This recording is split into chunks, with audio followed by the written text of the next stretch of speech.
So I did the non-spoilers video for The Rise of Skywalker, and everyone wanted to do a spoilers video, so I went ahead and I grabbed Jordan. Jordan, how you doing? How's it going? Good to be here. And I grabbed Dreamcast guy. How's it going, Max? Pretty good, pretty good. I'm eager to dig into this. Because you guys had a lot of thoughts about it too when I mentioned it, and I said, you know what, let's just bring some people in and we'll have a fun little discussion about The Rise of Skywalker without having to worry about spoilers or anything. So if you have clicked on this video and you have not seen the movie and you don't want to be spoiled, I would leave now and then come back after you have seen the movie, because we're going to be talking quite a bit about some important plot details and some twists and stuff that they have in the movie. So just in case you don't get spoiled, you got a few more seconds. Let's actually talk about our overall thoughts of the movie. Jordan, what'd you think? Hit me with it. I have to start it off. You hit me with it, man. So I went into this expecting at least something better to make up for my distaste for The Last Jedi. And what I got from this film was that I did enjoy what we got. Was it the ending I wanted? No. Was it the story? Did it go where I thought the story should have gone? No. But am I happy with the 2 hour, 20 minutes that we did get to kind of wrap this thing up for this trilogy? I mean, I was more pleased than disappointed. So I would say I enjoyed it when I left the theater. So, Okay. So different than Last Jedi. When I left the theater, I was just sad. I think a lot of people were just sad after they left Last Jedi, because when I left for The Rise of Skywalker, I left realizing that I think the trilogy had been kind of damaged beyond repair to the point where J.J. Abrams did everything he could to try to fix it. But I think people could go who aren't really into Star Wars. I think they could still enjoy the movie because it was still a fun kind of action flick, that's more sci-fi and, through space and all of that. And there were laser swords, of course. So I think some people really get enjoyment. What'd you think of it, Max? I didn't really care very much for it. I would say I think Rise of Skywalker is a bad movie, but it's not a trash movie. And somewhere where I think I'm going to kind of be divisive is that I did enjoy Last Jedi. I really enjoyed Last Jedi. I think Last Jedi was not a good Star Wars, but I think it was a very fun movie. I thought Last Jedi introduced cool, like, force powers that didn't make sense and, like, crazy lightsaber fights. Like, it was a very fun watch. And I guess kind of my problem with this is that I didn't really have fun watching Rise of Skywalker. I thought that it was too random. The first half of the movie is almost like a music video because it's just location, no context, location, no context. Like, now we're going to skip to literally 10 planets in 10 minutes. It just kind of, I don't know. Rise of Skywalker really kind of left me in the dark in a way I didn't expect. Okay, so let's go through some of this. I think the overall plot of the movie, I think it was pretty simple, really, if you think about it. But it did involve a lot of fetch quests and a lot of movement in the beginning, almost like they were trying to fast forward through parts of it. I do feel like looking at the movie, it could have been a 2-part movie. They could have done that. Yeah. But absolutely. I think they had their mindset. They're like, it's got to be a trilogy. There's no way this can be 2 parts. And I guess they didn't want to have a runtime over 3 hours, so they were just like, we're going to condense it all down, and that ended up having, like you said, Max, tons of times where we're from point to point to point, we're all over the place in the beginning. But that said, I actually liked the opening of the movie because it started with Kylo Ren just wrecking people right from the start. I mean, he's just wrecking through people, looking for that Sith Wayfinder to go to Palpatine, basically, to find him. So they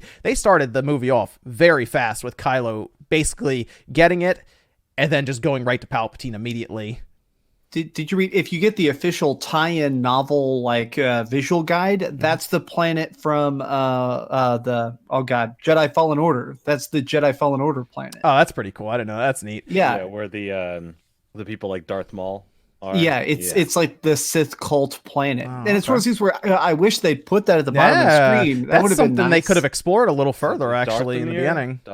Dathomir or something like that. Dathomir, yeah. See, that's something they could have explored a little further in the beginning of if they had more time. So that actually would have been interesting. Okay, all right then. I do hope that there is some sort of, since this is the final one, right? I really do hope there is some sort of director's cut that is like I think so. I think there will be. I think there will be. That just fills in some gaps so they didn't want to take too long in theaters.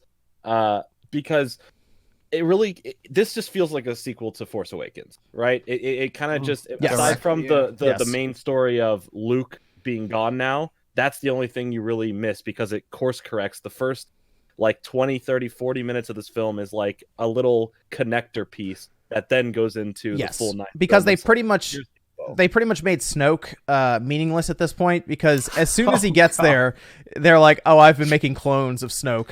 Snoke was my puppet this whole time. God. Yeah, I said, oh no, what? Dude, 100%. That was the biggest thing that I did not like, was that so much of this movie just disregards stuff of like, they hyped up so much stuff in like episode 7 and episode 8, and episode 9 just throws stuff away. But definitely when he literally says, I made Snoke, and they show basically a candy machine where you put in a quarter and it spits the Snoke out. That was so disappointing. I was like, they really went the cloning route for that. All right, fine. I know. Okay, whatever. Back the clone plot points, Whatever. right? I mean, I felt like Palpatine was forced into this movie just to have a way to wrap up Rey's origin story. Like, that's what I felt like. I think I don't think Palpatine was the original plan. I don't think so either. I think he was like, I gotta do something. Snoke was the story that JJ outlined. Yeah.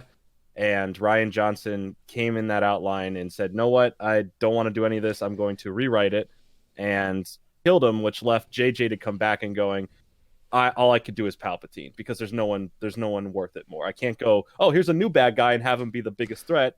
Let's just go back to the old bad guy, and now he's the threat again. Yes. Which, out of the two options, I'd rather have the Palpatine. And here's another new bad guy that's tougher than Snoke. Who knows? Because Snoke wasn't really that tough. He got wiped out.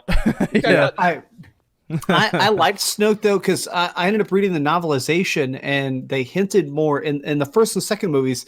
They hinted more about that he's from this like mysterious thing, the Outer Reaches. There's like this like it reminded me. I'm a huge fan of Mass Effect. I always like the idea of like these giant reavers that just sit out there. The Reapers just come in. They wake up at every 10,000 years. I love the idea of Snoke being that. Snoke being some sort of ageless evil, like a cloud that they just found. And then it turns out that he's just a mind-controlled puppet. It's like, man, that is anticlimactic. So they do attempt to explain the connection between Kylo Ren and Rey, and that's after Kylo Ren goes to see Palpatine.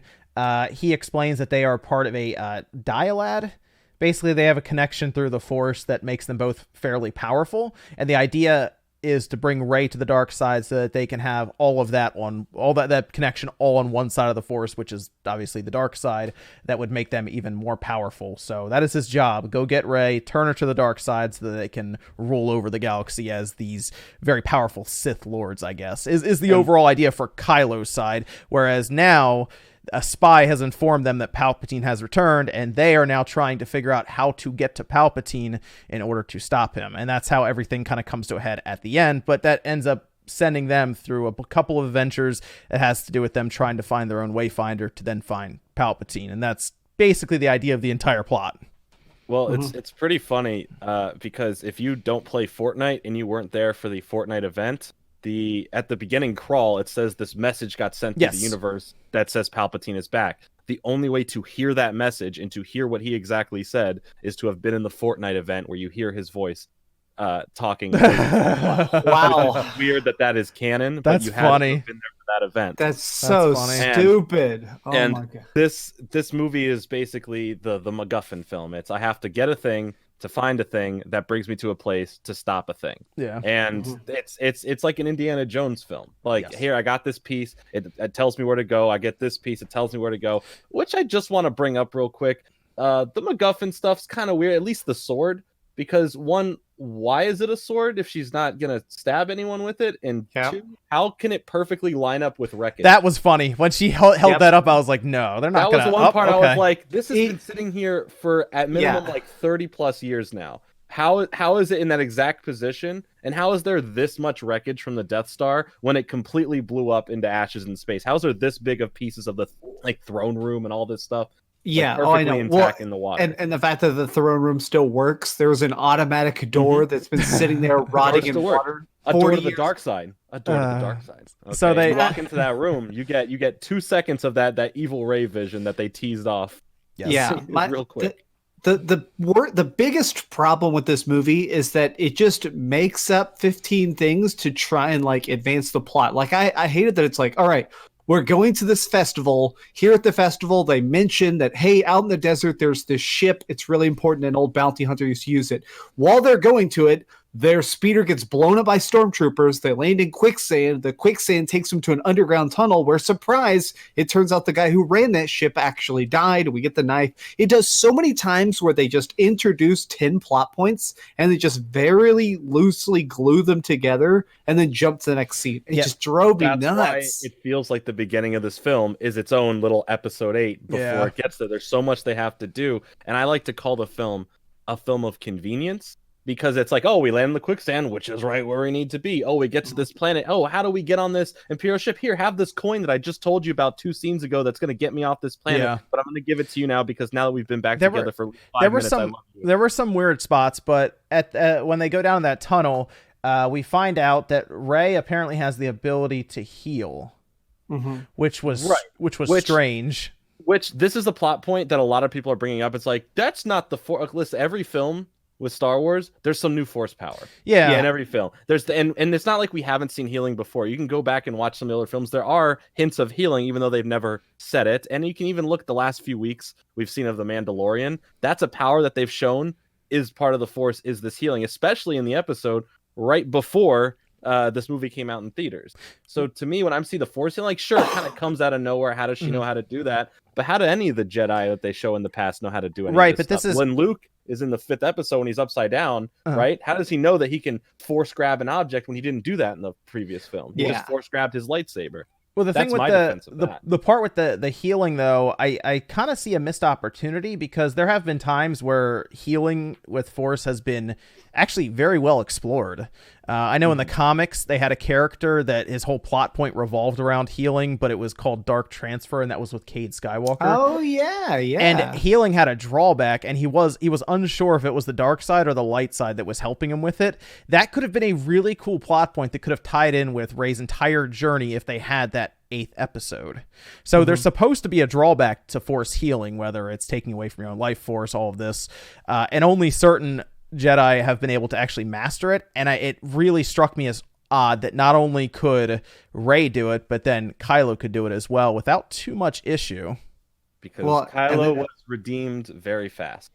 Yeah, that's a good point. And then even Palpatine, when Palpatine's pulling her energy is so pure it fully brings him back to life. Which I know we're skipping the fingers. Like it kind of makes it sound like Force healing is almost like a default ability. But I was gonna say I don't have a problem with that because if you actually go back, I rewatched a couple of the Star Wars movies recently. A lot of them will just randomly make up a power to use for that one thing. Like there's that shot where they shot. There's a couple scenes in Episode 1 where they filmed it too tight, and so they weren't able to properly green screen them running away. So they would just zip them off the screen, and they ended up making a Force ability called Force Speed.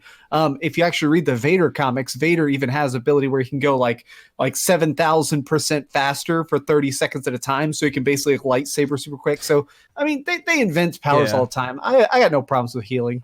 Well, we've had healing in video games and other spots as well. It was again very convenient to see that used because then it was used a couple other times. And I think when we saw it used on that snake or worm or whatever, we figured it would be used again, and then again, and it was basically that was just to set it up at that point. So they do end up going to the planet where there was all those waves in the water. I thought that was one of the coolest scene in the movie. Oh god, was that lightsaber fight. If I had to really pick out one scene that I would go back and rewatch, it was probably that, with the water going through and Kylo and Rey fighting on that. But then we did get Leia, who, by the way, I think you know what? I think they did a pretty good job with Leia's character just based around the situation that they were in with that, which is a shame. Obviously, it's very sad. But I think they did a pretty good job with Leia in the movie for what they were put into there. There's a little bit of trickery going on because obviously, like they said, that this is reused footage that they never used for like 7 and 8 that they shot. Right?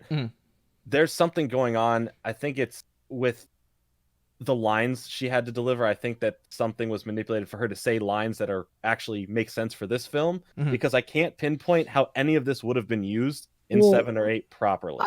a lot of it, they kind of do the Zelda thing a lot, which is where they're like, "Oh, are you saying I need to climb that hill and defeat the Great Witch?" And then it's like, They'll yes, use basic lines, but there's just a couple of them. I was like, there's some trickery that aren't 100% reused. So I think the only full line I remember is never doubt a droid. For the most part, most things she says is 2 and 3 words at a time. Like that's the only full sentence I remember.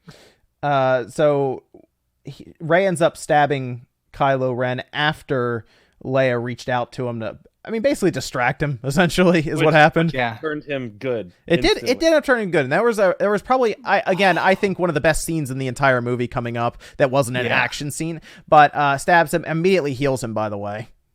And that's something else I want to point out in this movie. Something's off. In a minute, there were... he felt Leia's presence, too. But there were... the consequences were erased quite a bit in this movie, which we'll talk about in a minute. But after which... Rey leaves, and then Kylo kind of just hangs out there and looks off in the distance. And I was shocked, by the way, that Harrison Ford came back for this. Yeah. This was awesome. Big enough paycheck. Okay, sure, we'll go with that. Yeah. Well, did you? Somebody compared the fact that clearly it's like the exact same costume. They put it onto him to make it look identical, but clearly Harrison Ford was like, "I'm not getting a goddamn haircut," because he has long mangy hair. It's like, you didn't look like that when you died. He was like, "I don't care." I thought about that and I said, maybe it was a paycheck, or maybe they just explained the scene to him, and it was. I mean, I don't think that scene took very long for them to shoot with him. Oh no, that's a couple hours. Yeah, but I almost wonder if they just explained it to him and kind of told him the context and what they were trying to do with it, and he was like, you know what, I'll come back for that. That's fine. I'm sure he still got paid, obviously. But... Dude, got very handsomely. I feel like Adam Driver, if I had to just make complete speculation, Adam Driver is an incredible actor. Kylo Ren is the reason Kylo Ren was the best part of this movie. He was the best part of the trilogy. Oh, yeah, by far. This could have been the Kylo Ren trilogy. And I feel like he maybe just him talked to him and been like, look, man, like we can have a scene here that is going to make this movie different. But I just need you to show up for 6 hours and wear the stupid jacket. So they essentially reenact what happened in the episode 7. And instead of stabbing Han Solo, he throws the saber into the water. And at that point, he makes the turn from Kylo Ren back to Ben. And I will say that was pretty cool. I do think Adam Driver is the best actor in all 3 films. I would say so. Oh yeah, like his performance in this film, not even with how he speaks and how he acts, like the emotion you can see in his eyes while he's fighting Rey, till the point when after Leia gets to him, the look in his eyes change. You can physically see him go from this crazed out like madman who just conflicted to someone at peace who is still trying to figure out, is this the correct way to go? And it's an instant change. You can, like, I'd say anyone who rewatches the film, look out for that moment during the fight, and instantly after there's a look change. And I noticed it instantly, and I was like, wow, that's when an actor can do that with their eyes, just their eyes, is impressive to me.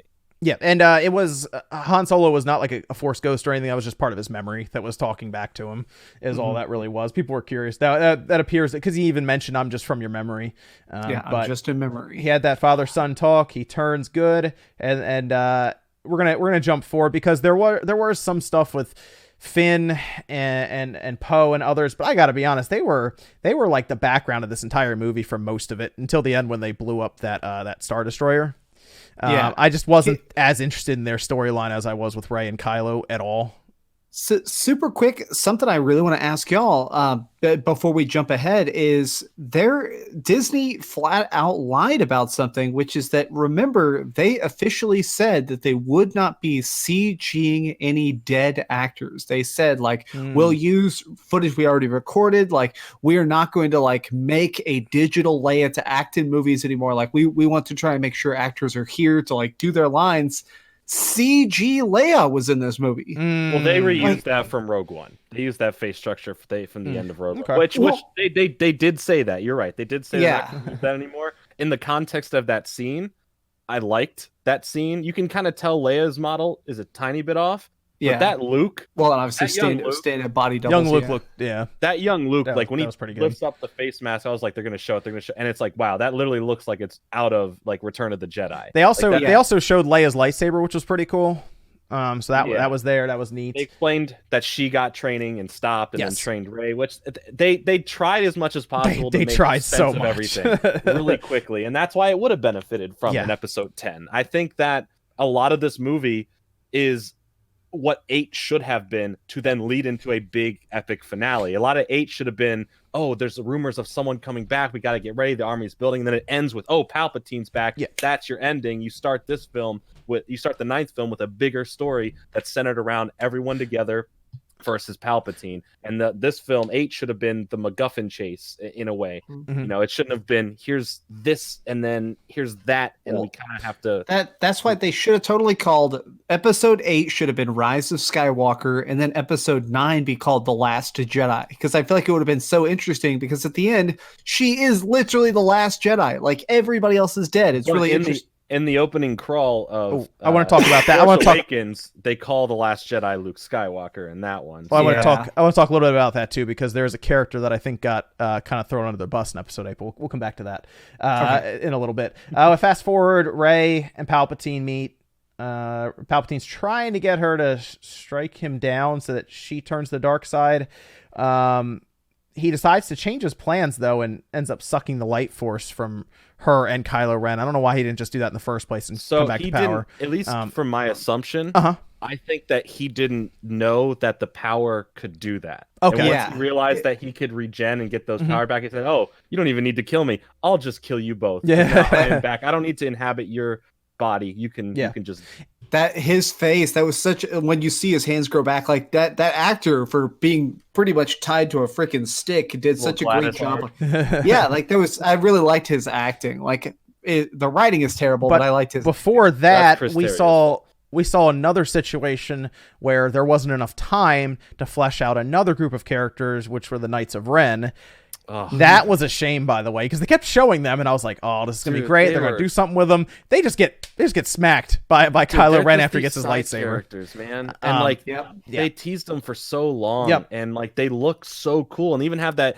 JJ loves his epics, like sweep shots that are totally not like a Star Wars shot at all, and he has that cool shot of all of them just standing on a rock. I'm like, this is like a music video. This is epic. All right, they're gonna do some awesome stuff. No, they just kind of walk behind Chewie and go, "All right, we're gonna capture you," and then they leave. And then they do really nothing else except kind of just be in places until the very end, where there's a 3-minute fight scene. So go ahead, Max. I was going to say, I was hoping that we'd see them fight, because I found it interesting that there are people who clearly trained either with Jedi or alongside Jedi, but they clearly optionally don't use Jedi weaponry. It looks like, there's vibranium, there's like that stuff that they use in the games. It looks like their weapons are made out of that same material. It would have been interesting to see like Jedi hunters who for once aren't Jedi. So it was very disappointing that they show up basically for that one scene just to get murdered by Kylo Ren. Yeah, I mean, we never fully got that backstory. So like we obviously hear about it in both 7 and 8. We see glimpses in 7. We hear about it in 8 when Luke was training all the students, and then he was talking about that Kylo took some of the students and killed the rest and left. And it looked like from those flashbacks that Kylo was the leader and the Knights of Ren were other students that are following his lead. And I found that interesting. And here we really don't see a connection between them, barely as if he's even the leader of this group. It seems like he had to go get them back to do a mission with him. Right. And then they just kind of do their own thing by themselves. Like, we don't know anything about them. And I thought that was such a missed opportunity to learn about that backstory. So then we have Rey and Palpatine fighting while there's the big climactic ending of the big battle in space while that's all happening. And she ends up pushing the lightning, I guess, back at Palpatine, wiping him out completely. It ended up basically killing Rey as well. Here comes Kylo Ren, or Ben, I guess at this point, heals her. And then they have one of the most awkward kissing scenes I've ever seen in my life. Yeah. I don't like this whole Rilo thing that the fans have been asking for, because even if you go back to the other films, they're in, especially in 7, there's no tension between them romantically. Right. You go back in episode 8 and there's tension between them. I don't still find it romantic and awesome. I just think it's more of a power brother-sister type thing. And J.J. Abrams recently explained that it wasn't a romantic love kiss, but it was more of like a really tight bond connection kiss, which I don't really understand. Like, it didn't need to be like a Luke and Leia thing where they kiss and, oh no, now they're brother and sister. It didn't. it didn't need to be like that. I found the kiss awkward. It was I heard weird. The rumors of it awkward. For some reason, in my theater, people really liked that. In my theater, when they kissed, people were like, "Oh!" I'll be honest. In my fans have been shipping it for years. In my theater, people laughed. Yeah, my theater there was was some laughter. I was like, "Oh this. man." Huh? There was some laughter. I heard it. I was like, "Yep, I get it." Then he fades away. We assume to become part of the Force, basically, like we've seen other people. Yep, Jedi's and others do it. Save Rey, because that's where all the Jedi are. And then he's like, "All right, well now I've done my deed. All right, see you later." Now, but why didn't Rey disappear? She was dead longer than Kylo was. Well, she didn't disappear yet. It reminded me of do you remember when Vegeta self-destructed in the fight against Boo in Dragon Ball Z, like season 24 or whatever the hell? He self-destructed, and instead of like blowing up and dying, it actually left behind like the statue of his body. And they explain like people who die of a perfect sacrifice, like you get to go to heaven with your body, and it leaves behind like a shell. And I remember people were kind of like, "What? Like your dude murdered thousands of planets, but one good deed does it." Ketchum in Pokemon when he gets turned to stone. yeah, and it sort of reminded me of that at times, of like Kylo Ren. Like, we know Kylo Ren has murdered hundreds and hundreds of people. We saw him murder people in this freaking movie. It starts off with him viciously murdering that whole planet. So the ending does have her going back to where it all started, on the original planet where Luke and Leia, and he buries the lightsabers, right? Tatooine buries the lightsaber. Someone asks who she is, and she stops for a minute, looks over, sees Luke and Leia standing there as basically Force ghosts, and says, I'm Rey Skywalker. And that's where the whole thing ends. I don't understand why Ben was not standing there with Leia. Yeah. I think that would have I understand why Han Solo couldn't stand there, because he wasn't, part of the Force. I get that.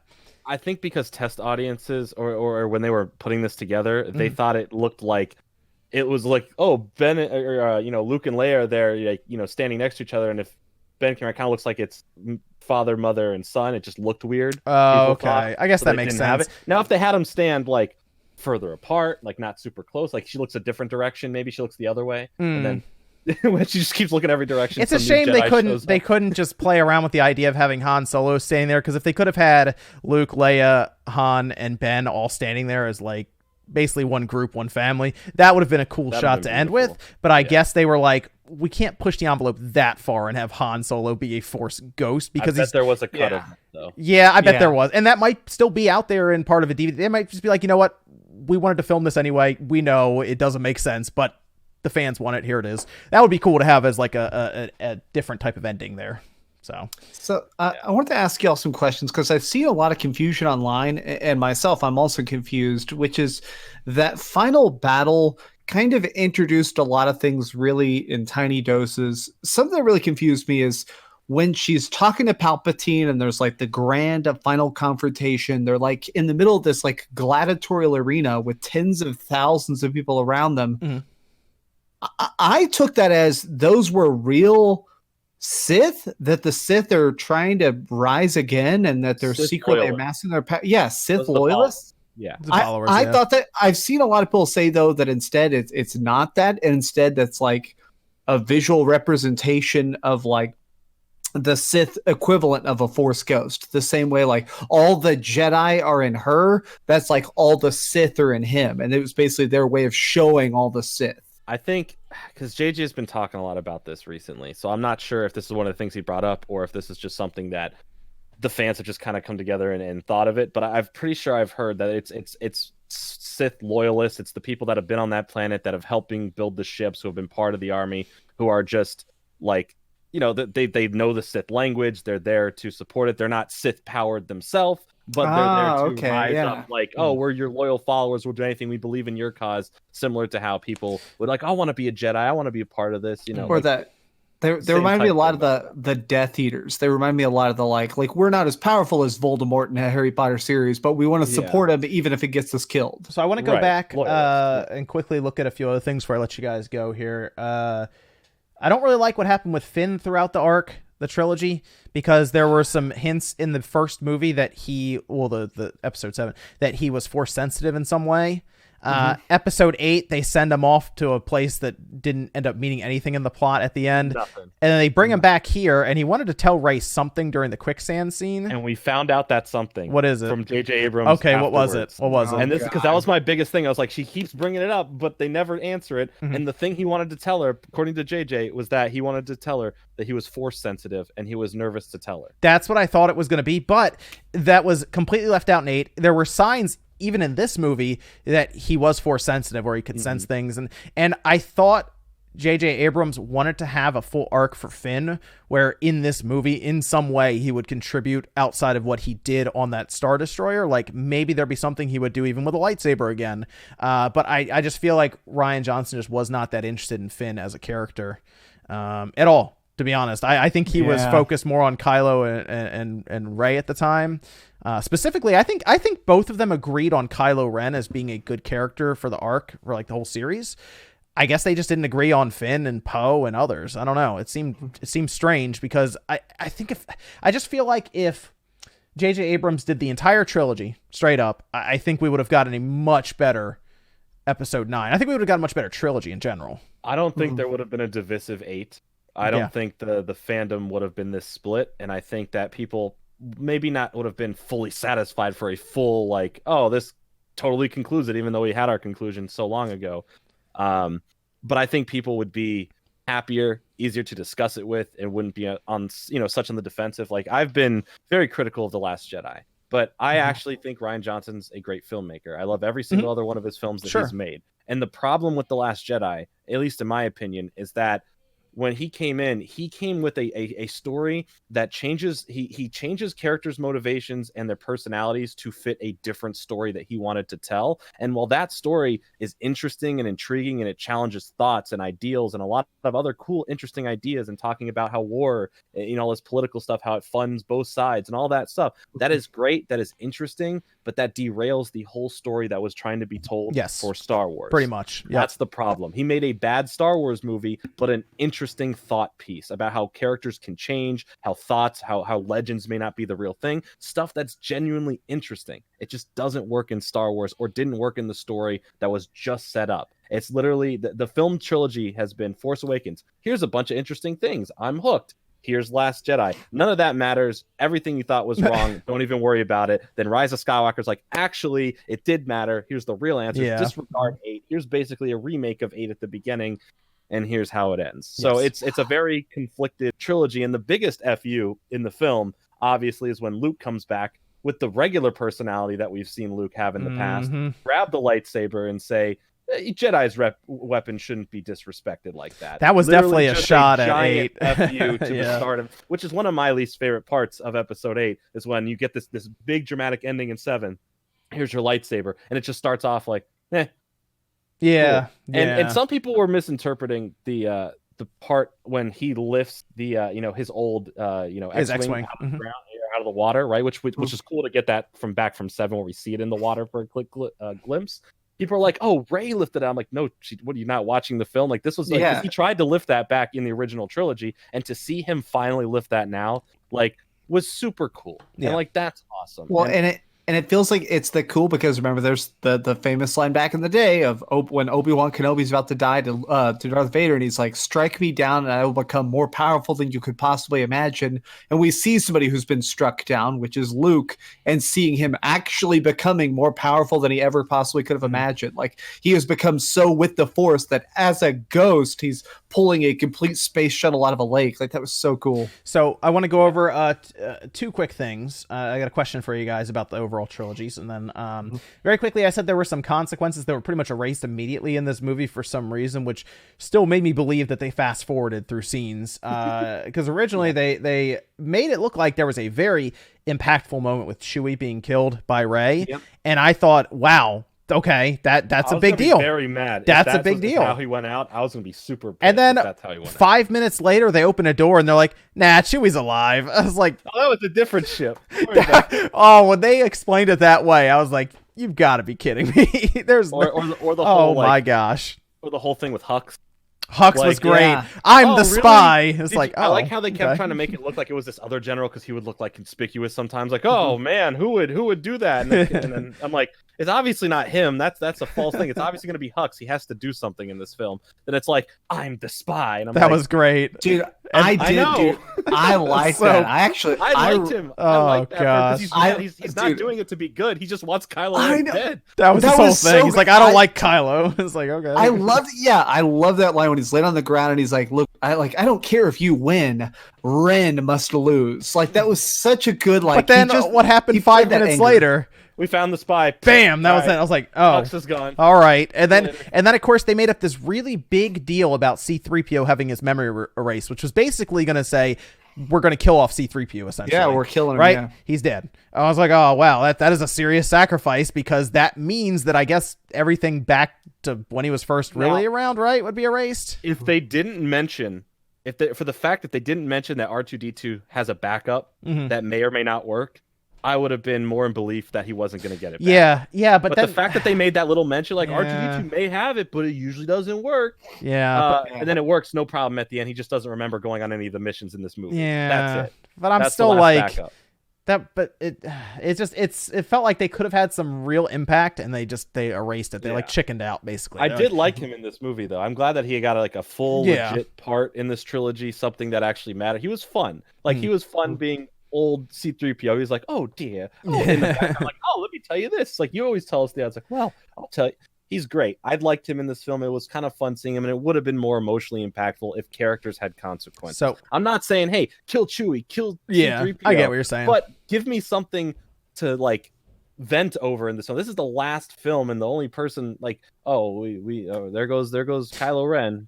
So let me Like, you know, let me ask you this. We now have 3 trilogies in front of us: the prequels, the originals, and then the most recent ones to finish up the Skywalker saga, I guess, at this point. Which ones would you place where? First, second, or third? All right. And this is based on the trilogy overall, all 3 movies together on each one. I'm gonna say something that may be controversial. So the original trilogy obviously is the best. That's why it's so I thought you were about to say influential. prequel first. I was gonna be like, I'll say that I think a lot of people pretend the prequels are better than they are. The prequels, if you go back and watch them now and you don't regard them as hilarious memes, those are supposed to be serious films. They just have mastermind mass murderers who are talking about how much sand makes them angry. Like it is a very bad thing. So I'm going to say oh God, it's hard. I still think it might. I am going to say it's a super tiny notch. I'm going to say prequel trilogy, and then right directly up against it underneath is the new trilogy. And I only say it because I really liked episode 7. I loved episode 7. So that gives it a lot of points. Okay.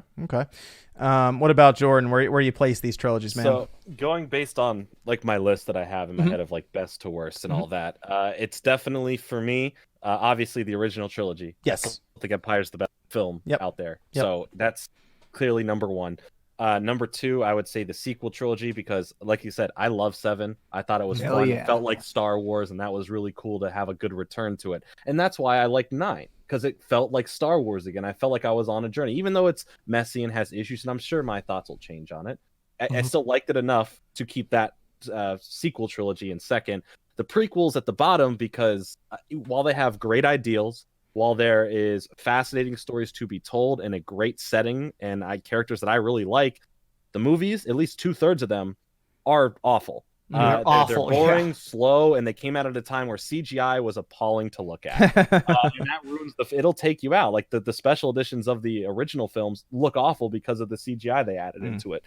But like the only film I like out of there is Revenge of the Sith. Because that one, it was like, all right, here's the real story of him fully turning into Darth Vader. The other two are a long setup of other stuff that is cool, but didn't really get us anywhere aside from giving the power over to the Chancellor and stuff like that. Like there really wasn't too much to take away. Oh, cool, Darth Maul fights. And I'd really just like the first 2 episodes. I think they're cool to watch. They're very uninteresting.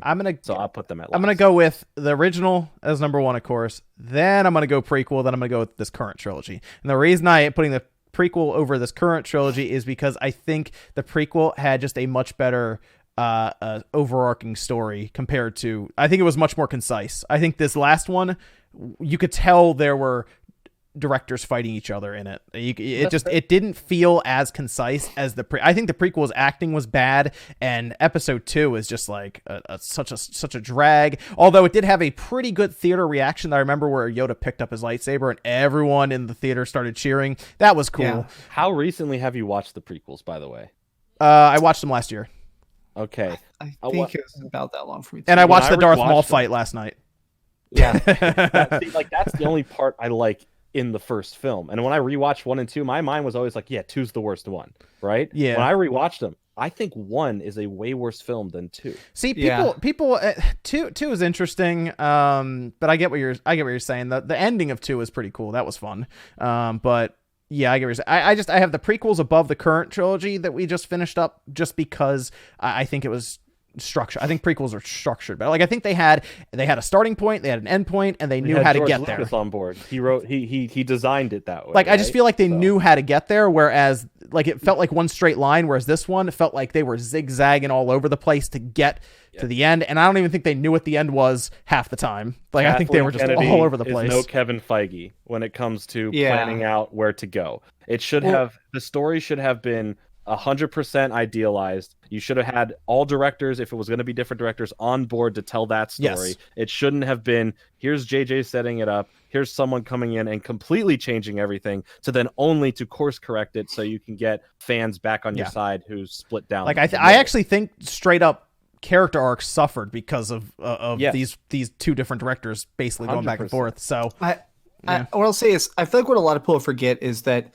the prequels, I feel like the prequels work because they always had an objective. Like from the very first time they ever teased the prequels, it showed little Anakin Skywalker and his shadow on the wall behind him is Darth Vader at like full power. So we always knew where it was going. And I feel like where the prequels fell short was potential. Like Darth Grievous, we always knew that Darth Grievous was going to be this like robot dark Jedi who killed Jedi.